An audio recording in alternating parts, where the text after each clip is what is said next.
Hi guys, so today I'm going to show you how I make my apple and cinnamon salted caramel bundt cake. It's very good and very easy to make as well. So I'm going to just start off with some plain flour here. 375 grams, 2 teaspoons of baking powder, in that goes. And then I just want a teaspoon of bicarb,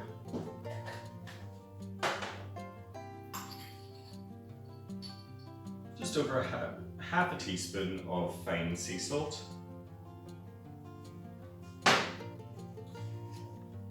and then I want 2 teaspoons of ground cinnamon. Just smells like Christmas.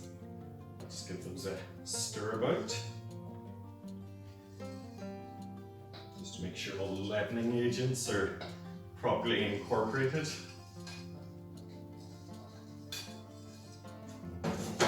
So I'll just get on with my wet ingredients now. So I want 175 mils of vegetable oil,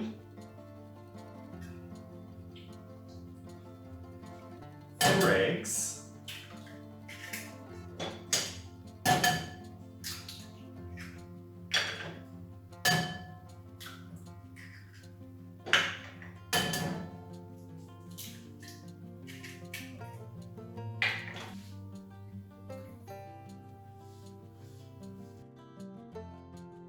150 grams of castor sugar, a teaspoon of vanilla extract, and 250 mils of milk. Just give these a quick whisk together.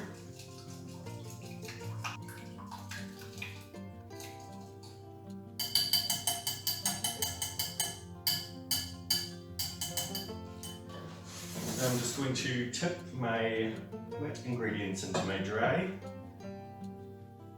and whisk them together.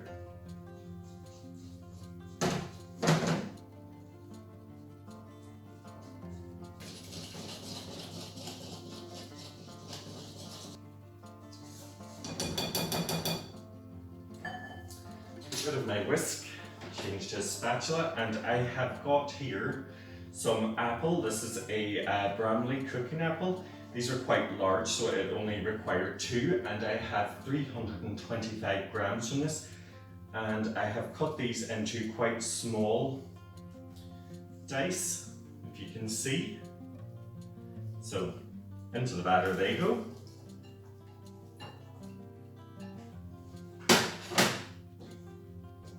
And I'll just fold them in.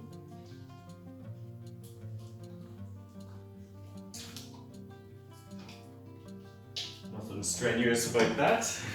And I've got a bundt tin here that I've just brushed with some oil, and then I've sat upside down in the sink so the excess oil can drip off. And in my batter goes.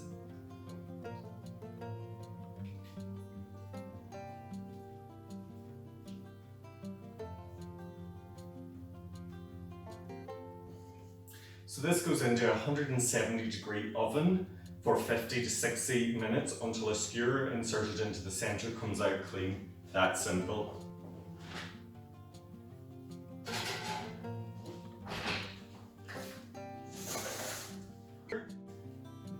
For the salted caramel part of the sauce, all I'm going to do is add 50 grams of butter to the pan. I want 2 tablespoons of golden syrup, or thereabouts. I know this can be kind of difficult to measure, but you'll not go too far wrong.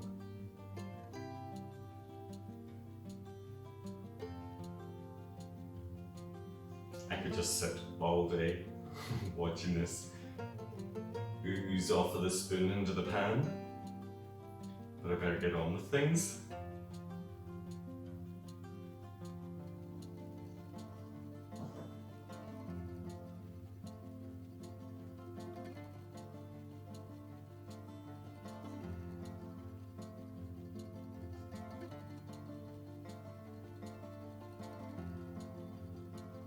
Right, that's enough of that. And I've got 75 grams of light brown sugar here and 50 grams of caster sugar. Just shake that into the pan.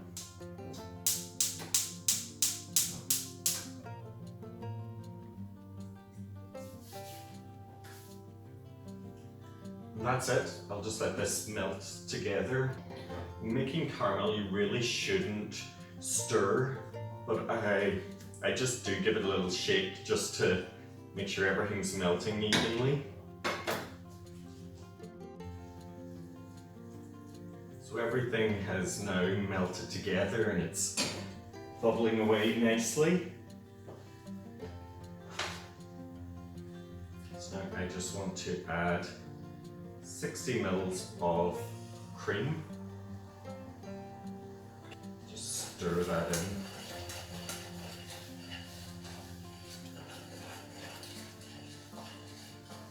This will thicken up as it cools. Don't worry. So I've got some smoked sea salt here. You can use regular, of course. I just love this, especially at this time of year. It's got almost a smoky warmth to it.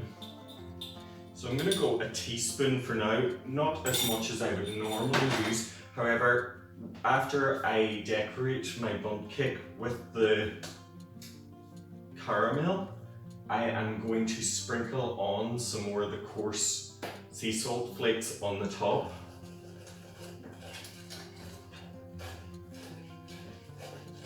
So I want to go steady just at this point.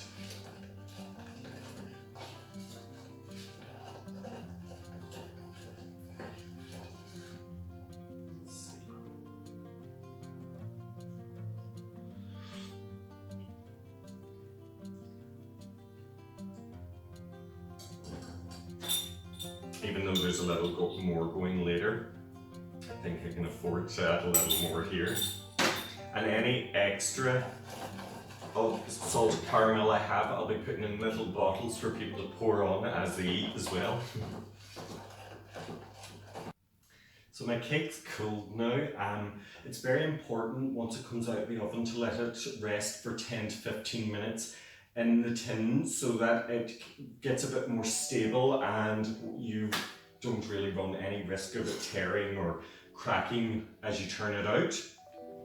So all's left to do now is to spoon over my thick and glossy salted caramel. Let it wave its way onto the cake.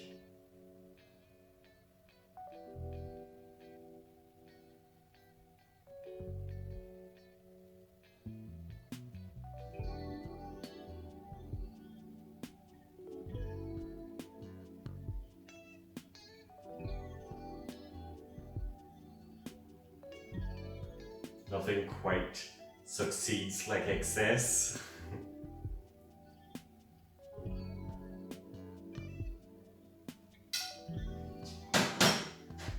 And just to finish it off, just a tiny little sprinkling more of my smoked sea salt flakes.